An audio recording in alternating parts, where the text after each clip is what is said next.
আমরা মানব রচিত মতবাদ বাংলাদেশে রাখতে চাই না।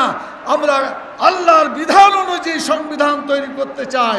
ইসলামের সাথে সংঘর্ষ আছে এমন বিধানগুলোকে বাতিল করে দিয়ে ইসলামের অনুকূলে যেগুলো আছে সেগুলো রেখে কোরআনের আইন অনুযায়ী সংবিধান তৈরি করা হবে। আল্লাহ তাআলা কোরআন মাজিদে দুটা দলের উল্লেখ করেছেন। তিনি বলেছেন হিজবুল্লাহ, আল্লাহর দল। আর একটা দলের কথা বলা হয়েছে হিজবুশ শয়তান। আপনারা বলেন, আমরা কি শয়তানি দলের পক্ষে থাকব নাকি আল্লাহর দলের পক্ষে থাকব? যারা যারা আল্লাহর দলে থাকতে চান দুই হাত তুলে আল্লাহকে দেখান, আল্লাহকে দেখান। বরিশালের এই ময়দানে আল্লাহ তাআলার কাছে আমরা সাক্ষী দিচ্ছি, বাংলাদেশে মানুষের আইন চলবে না, আল্লাহর আইন চলবে এখন থেকে ইনশাআল্লাহ। সংগ্রামী সাথী ও বন্ধুগণ, আজান হয়ে গেছে, আমার কানে আজান এসেছে। আমি কথা সংক্ষেপ করে বলতে চাই, আমরা কি দুনিয়ার জীবনে শান্তি পর্যন্ত থাকতে চাই না আখেরাতের জীবনেও শান্তি চাই? কথা বলেন, শুধু দুনিয়াতে চাই না আখেরাতেও চাই?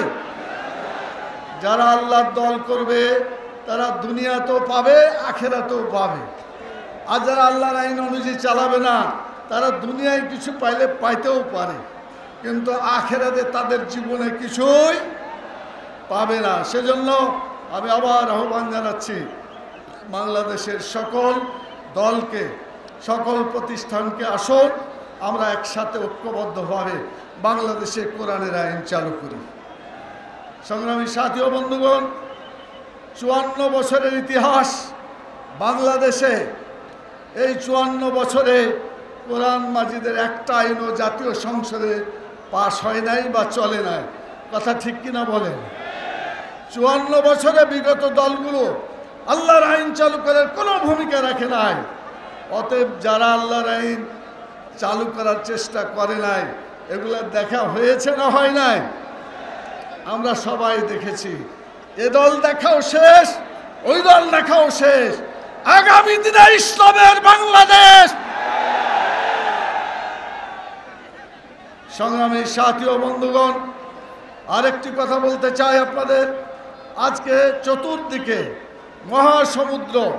বরিশালে আমি আগে আসি নাই, আর ব্যক্তিগতভাবে বা বিভিন্ন কাজে এসেছি, আপনাদের জনসভায় বক্তব্য দেওয়ার সুযোগ হয় নাই। আজকে প্রথমে আপনাদের দেখে আমার খুবই আল্লাহর শুকরিয়া আদায় করতে ইচ্ছা হচ্ছে।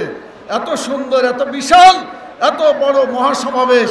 আমার মনে হয় দু একজন ভাইকে বললাম, অতীতে কি এরকম সমাবেশ আপনি দেখছেন? অনেকেই বলছে যে এটা সবচাইতে বড় সমাবেশ হয়েছে। আলহামদুলিল্লাহ পড়েন। সংগ্রামী সাথী ও বন্ধুগণ, আমি আপনাদের কাছে আরজ করতে চাই, 1 নম্বর হলো পতিত সরকার, ফ্যাসিস্ট সরকার, আওয়ামী সরকার অন্যায় করেছে, মানুষকে হত্যা করেছে, খুন করেছে, গুম করেছে। আপনারা কি অতীত সরকারের বিচার আপনারা চান? বিচার শুরু হয়েছে, আরো বিচার অপেক্ষা করছে। আমি বলতে চাই, কেউ যদি এটা বিচার করতে না চায়, যদি বলে যে আমরা ক্ষমতায় গেলে এইসব মামলা তুলে নেওয়া হবে, তাহলে কি জুলাই বিপ্লব, এই বিপ্লবের প্রতি কি ভালো ধারণা হবে না বিশ্বাসঘাতকতা করা হবে? অতএব যারা অন্যায় করেছে তাদের বিচার হতে হবে। বিচার যারা করতে চায় না তাদের মতলব ভালো বলে মনে হয় না। 2 নম্বর হচ্ছে সংস্কার। সংস্কার করতে হবে।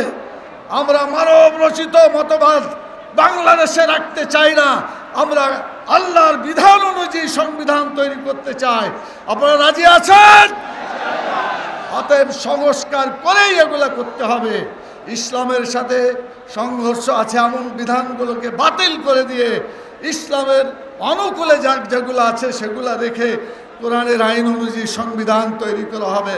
মুহাম্মদুর রাসূলুল্লাহ সাল্লাল্লাহু আলাইহি সাল্লাম মদিনায় ইসলামী রাষ্ট্র কায়েম করেছিলেন।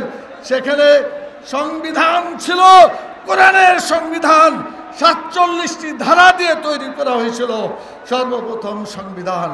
আমরা বাংলাদেশেও ইসলামী সংবিধান তৈরি করতে চাই। আপনারা কি রাজি আছেন? ইনশাআল্লাহ।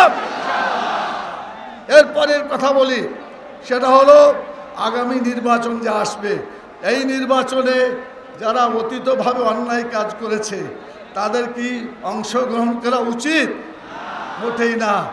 ইতিমধ্যেই একটা দলকে কার্যকলাপ নিষিদ্ধ করা হয়েছে। এখন তাদেরকে যারা সাহায্য করেছিল তাদেরকেও তো একই শাস্তি হওয়া উচিত। কথা ঠিক কিনা? অন্যায় যে করে আর অন্যায়কে সাহায্য করে অপরাধ আলাদা না, সমান সমান। অতএব তাদের পরিণতি সেটাই হওয়া উচিত। প্রধান উপদেষ্টাকে দৃষ্টি আকর্ষণ করছে, আপনি এই কাজগুলো করবেন ইনশাআল্লাহ।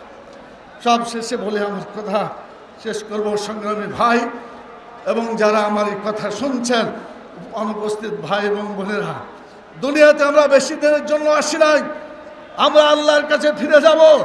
আল্লাহ যখন জিজ্ঞেস করবেন আমা দীনুকা, তোমার জীবন বিধান কি ছিল, কোন আইন দিয়ে তুমি তোমার জীবনকে পরিচালনা করেছিলে, আমরা সবাই কি বলবো? ইসলাম। যদি বলেন কি বলবো? যদি ইসলাম মরার পরে বলতে হয়, জীবিত থাকতে আমাদের জীবন বিধান ইসলাম হতে হবে। কথা ঠিক কিনা বলেন? সেই জন্য আজকে থেকে আমরা ওয়াদা করি, এই 8 দল, আগামীতে আরো অনেক দল আসবে ইনশাআল্লাহ। আমরা কোরআনের আইনের পক্ষে যে দল গড়ে উঠবে, এই দলের জন্য ঐক্যবদ্ধভাবে আমরা নির্বাচনী পরিচালনা করব। আপনারা কি আমাদের এই জোটকে, আমাদের এই সমাবেশকে, আমাদের এই প্রচেষ্টাকে সফল করার জন্য ঐক্যবদ্ধভাবে কাজ করতে রাজি আছেন? 2 হাত তুলে দেখান। আল্লাহ তাআলা কি আমরা ঐক্যবদ্ধ হয়ে কাজ ওয়াতাসমু বিহাবলিল্লাহি জামিআ ওয়ালা তাফাররাকু, আল্লাহর এই আয়াত অনুযায়ী আমরা ঐক্যবদ্ধ থাকবো।